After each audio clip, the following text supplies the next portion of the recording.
Hi guys, my name is Imogen. I'm a first year student at the London School of Economics and currently I'm running an accommodation series on my channel. So welcome back to episode 2. Today we are going to be looking at 3 different halls. We're looking at International Hall, Sidney Webb House and Passfield Hall. There's a whole different mix in there of ensuite rooms, shared bathrooms, LSE only halls, intercollegiate halls, you name it, we've got it all for you today. If that sounds like something you'd be interested in, then do give this video a big thumbs up, subscribe to my channel down below so that you don't miss episode 3. The first person we've got bringing you an accommodation tour today is Mary Grace. Now, I don't really feel like she needs any introduction because she has done such a fantastic job of filming this video that she introduces herself for you. So let's just jump into it. Hey guys, thank you so much for having me. So my name is Mary Grace Odidoyi. I'm a first year law student at the London School of Economics, and today I'm going to be taking you guys to Sidney Webb House. So that is where I live, and just to give you a couple of details before I give you guys the great tour. Sidney Webb House is a hall that is located around the London Bridge Borough area.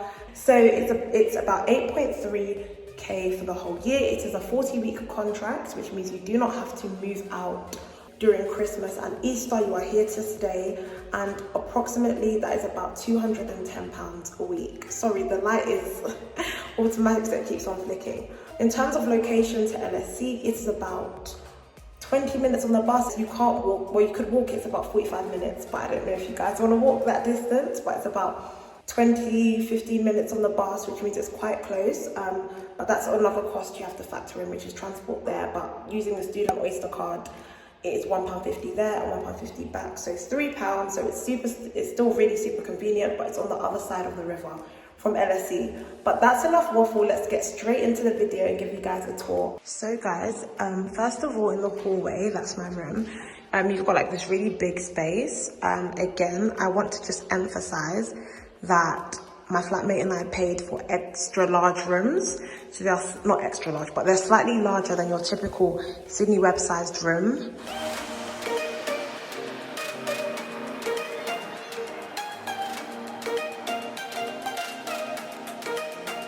So when you open the door, you have a light and you have some hooks. So I just hang my coats and my bags. On the back of the door, you've got another coat hanger. And here you have a wardrobe. And the only thing I don't like about it is I feel like the space is too small, and I think it's just a bit awkward to have your hangers like this, like having to face forward. So I keep most of my clothes underneath the bed, but we'll show the storage for that anyways. Right next to the wardrobe you have a desk, and you've got another chest of drawers where I keep like books, and I keep more books and notebooks and stuff. One thing to note, the storage at Sidney Webb is not a lot. I mean, we'll get into the storage over there in a minute, but most accommodations have like shelves here and stuff, and we don't have that, so I just usually have to keep the books in the corner. It's just the desk set up, and you've got a desk chair, which is good, and underneath it, as you guys can see, there is more hidden storage. So I keep a couple of my stuff here, but again, you know, I would prefer if it wasn't in such an awkward place. Here is the desk. It's really large and spacious, and I do a lot of my work here, where I work in the kitchen on the island, which you guys will see in a minute. You know, some stuff or whatever in front of the bed. Again, I just wish I didn't have to leave it all out because I'm someone that likes to be a bit of a minimalist, so keeping all my stuff out is annoying, but I try to clean it up as much as I could for you guys. And then you've got a very large long length mirror. Again, not every room has a long mirror like this with this much space in front of it. So a typical Sidney Webb room will have kind of your desk almost touching this wall, and then the mirror may be on top of there. That's what I've seen. It's quite significantly smaller. And then I've got, you know, my queen size bed, so that's the size of it. It's really good.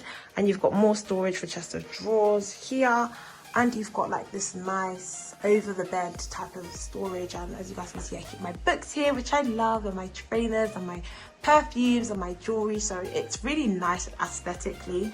You've got another hook where I keep my bathrobe. And onto the ensuite. Warning, it is not an ensuite, it is a wet room, and essentially it means that everything is honestly in one place, which means that everything could get wet.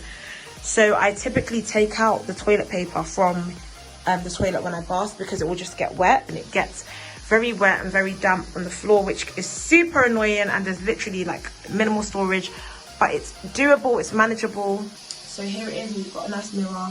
I just kind of hang, you know, like bath and cleaning stuff on here. But yes, it is an ensuite. And that size is the same regardless. And then we've got a lovely view of the Shard, which is probably the best feature of getting an extended room that I paid about £300 more for. And there you have the room. So this is the kitchen. So you come in and you've got like a huge sofa, and you've also got an island in the middle. Again, it is extremely messy, my apologies. Ignore the wine and the water, but this is literally what you get.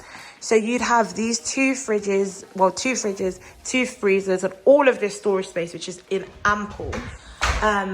Even underneath here, lots of storage for 8 people, but only 2 of us share. So it's really great. So we each use our own hob. That's my one. We each have our own sink. That's my one. But yes, it's got ample storage space. But typically, if I was sharing it with 8 people, I'd probably just have this. I enjoy pasta, so I'd probably just have this, and probably like 1 or 2 drawers for like my cutlery and stuff. We get cleaners coming in here twice a week, and it's really great, and the sun is shining. I'm gonna try to open the window and show you guys the courtyard, because that's where it looks. That's what it looks like. Just a disclaimer, not every kitchen is as big as mine, but every flat has approximately 8 people. Well, 8 people capacity, but most people I know have like 5 or 6 or 4.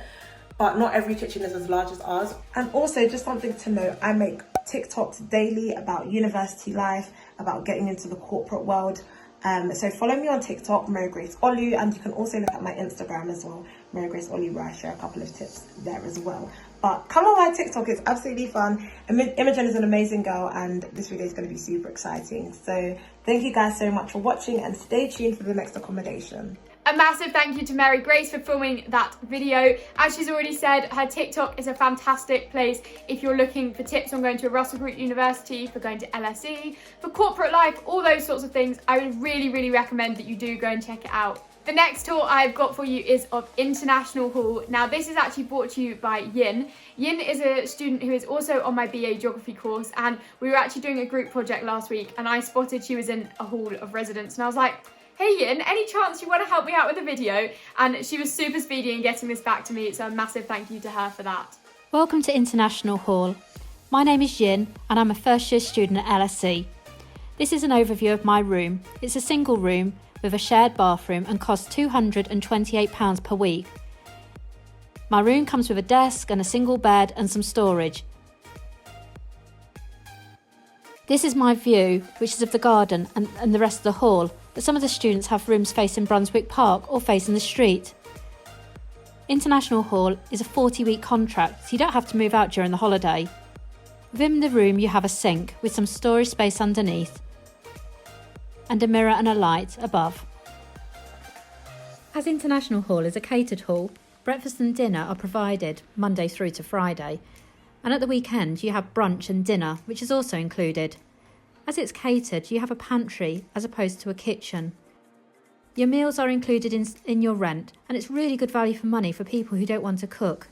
There are 2 on each floor, and they come with a kettle, a microwave, 2 small fridges, but there's no freezer. These are shared between about 20 people, so the fridges get quite packed. There's no stove or oven or anywhere to sit.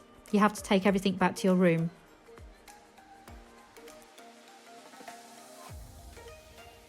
Moving along the corridor, we'll find a second pantry. International Hall is a University of London hall or an intercollegiate hall, so you'll be sharing the facilities with a few LSE students, but lots of UCL students. This means you make friends with people from other universities.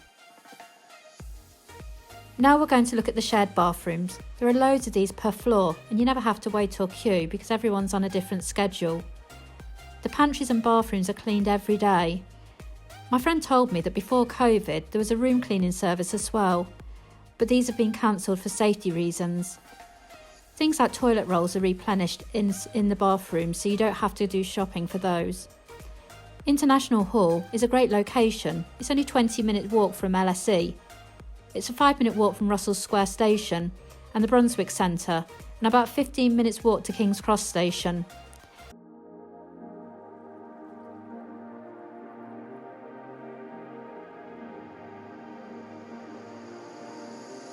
International Hall has a common room. In the common room you'll find lots of tables, chairs and things like a table tennis table, football table, and a pool table. It's a really social area to meet with other people and friends.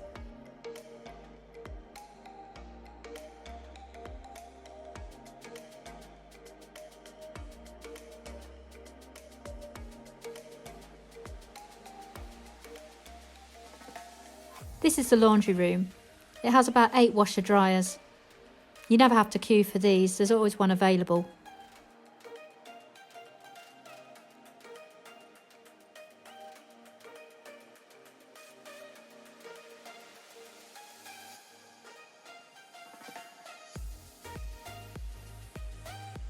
International Hall has other facilities such as a squash court and a music and piano room. Thank you so much to Yin for that video. And the final accommodation tour that I've got for you today is brought to you by Katie. Now, some of you might recognise Katie. She has actually previously been on my channel. Hello, so I'm going to be showing you around Passfield today. I'm currently in a single room. It's not en suite, so I do just share a bathroom with some people on my floor. And it's 31 week, so I do have to move out at Christmas and at Easter, but I can keep a suitcase of my belongings at Passfield, so you just collect that when you come back for the next term. So for my 31 week contract, I believe I pay £6,700 a year, which works out about £215 a week, but there are also triple rooms and double rooms here, which obviously cost a little bit less than a single room. Okay, so this is my room. It's a single room with a shared bathroom. As you can see, it's just a single bed, but it does the job. You get a desk and a chair. You also get a lamp, some shelving units. If you walk down here, in your room you also get a sink and a mirror and a little ledge to put your things on, so you don't, if you just want to wash your face in the morning, you don't have to go to the bathroom. There's a window. It's quite a nice view of the street, and there's a little park just down there. Oh, and a wardrobe. It is a single wardrobe, however it works just fine for me because you hang stuff up in this one, and this one I'm not going to show you because it's a bit messy, but there are like 3 shelves and some drawers at the bottom, as well as some extra drawers here, so there is actually quite a lot of storage if you just want to like fold your clothes. So yeah. Oh, and a pin board, which I have not put anything on yet because I left my pins at home, so as soon as I have pins I will put my pictures on it. Yeah, so this is my room. So this is my section of the corridor. As you can see, there aren't that many rooms down here. There are 30 to 35 people on this floor, so if you look down this way, you can see there are other sections to the corridor. So here we've got the shower room and the toilets, the kitchen just here, and my room is this one just here. So if we go to the toilets, there are 3 toilet cubicles and 3 shower cubicles. Just look like this. There's somewhere to put your towel, and the shower just looks like that. It's quite spacious, quite nice actually. So there's 3 shower cubicles, as I said, and the toilets, there's 1 female, 1 male, and 1 that anyone can use. And there are multiple of these little shower blocks. There's one here and there's one down the other end of the corridor. So I think in total there are 7 showers and 7 toilets. So this is the kitchen. We have recycling bins here and here, and general waste here. A countertop where people come and sit and eat dinner sometimes. We have microwave, kettle, toaster, 2 fridges and a freezer, and that is shared between 35 people, but as Passfield is a catered hall, it is not too bad at all. We have hobs here. The only thing we don't have is an oven, but as I said, because it is a catered hall, it doesn't matter too much. And with a massive thank you to Katie, that is all the accommodation tours for this video wrapped up. I really hope you've enjoyed it. If you have, as ever, give it a big thumbs up, subscribe to see episode 3 of the accommodation tours video series on my channel, and I will see you very, very soon with a new video. Bye!